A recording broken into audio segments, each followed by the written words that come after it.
Hi, welcome to another episode of Foxy Little Nuggets. Slightly delayed because, well, I got caught out yesterday and I was busy doing other things. And it was only this morning when I woke up, very early this morning, it must be said, that I suddenly realised I hadn't done it. So I'm doing it now with many apologies. But this is the only news snack that is so processed it now counts as part of Britain's industrial strategy. But first up, Mr. Andy Burnham, of course it is, who's now so close to Downing Street he can probably smell the panic cleaning. Or the burying of bodies at least. The Great Northern Hope is reportedly planning to move bits of Number 10 to Manchester.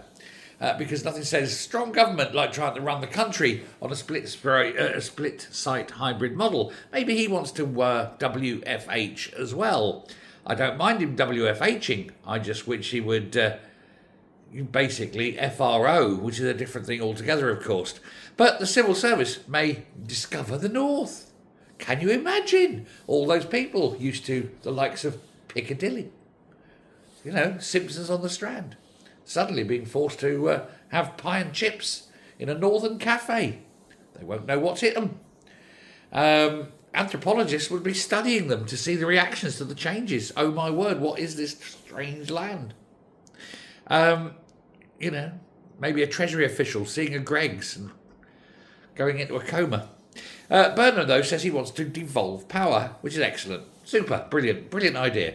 Westminster has already got devolved competence, accountability and basic arithmetic. They've all been devolved out of Westminster, haven't they? Nobody knows what they are, which is why the whole bloody thing's falling apart.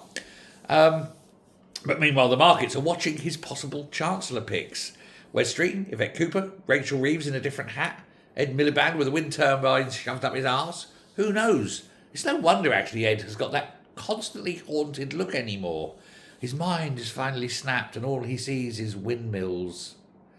God, he's like a Dutch landscaper, isn't he? At this point, though, Britain isn't waiting for a cabinet. It's kind of waiting for the menu of possible indigestion and to see what comes next. Oh, well. Incidentally, Rachel Reeves, which we'll move on to the next story, Rachel Reeves, who appears to have entered the I'm still very important, please. She's in that phase of political decline. She has backed Burnham. Strange, isn't it? How she's suddenly pro-Burnham. Oh, yesterday's man. No, don't know him. Keir who? No, never heard of him. Burnham is the future. Burnham is the bright, burning light of socialism in Britain. All of a sudden, this is a woman desperate to keep a job, or at least have a job. Doesn't care where she goes, as long as she draws that ministerial salary. It's that, I'm going to back Burnham so long as I can stay in his cabinet. Otherwise, he's a bastard. Jon Snow, isn't it? Anyway, it's there. She's carefully cultivating her future, shall we say. She insists, though, that her fiscal rules matter. We have to ask which ones. She's had about 6 sets, keeps breaking them. But voters may remember that Labour promised limited tax rises and then treated the public like an all-you-can-eat buffet. Still, she says the next government will inherit a stronger economy than she did. Still delusional. Anyway, Peter Murrell, next. He of the SNP motorhome of destiny and doom, I suppose.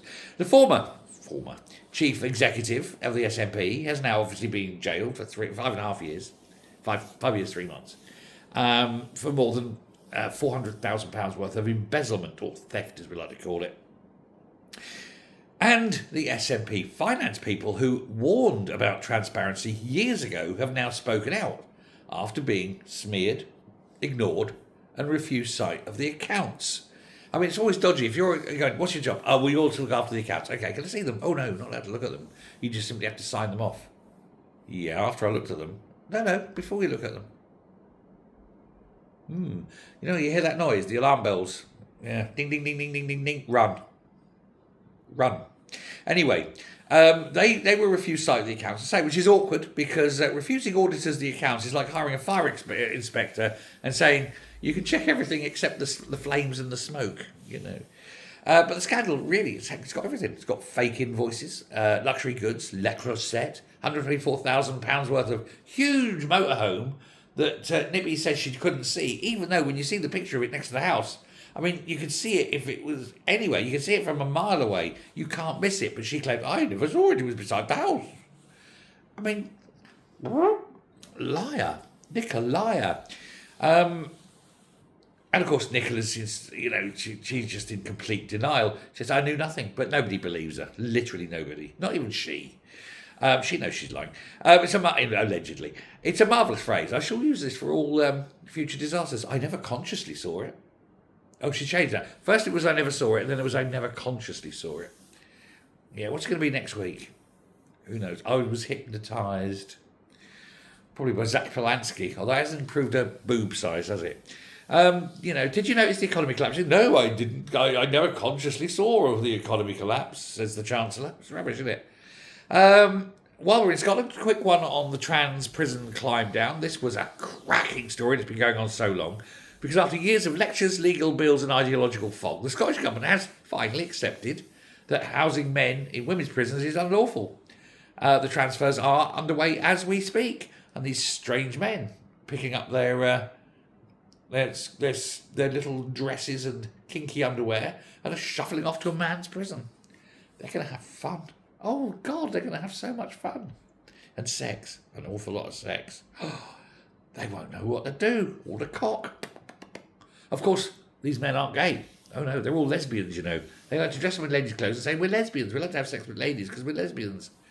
Well, you're not going to be a lesbian for long, let me tell you. Dressed like that, wearing all that makeup. Tell you what, there'll be those old lags in prison and those old slags in prison. There's going to be an awful lot of spunk. That's all I'm going to say for that. These people are going to realise that it's not a good look, not in a male prison. They'll learn. That'll learn them, as they say. But there we are.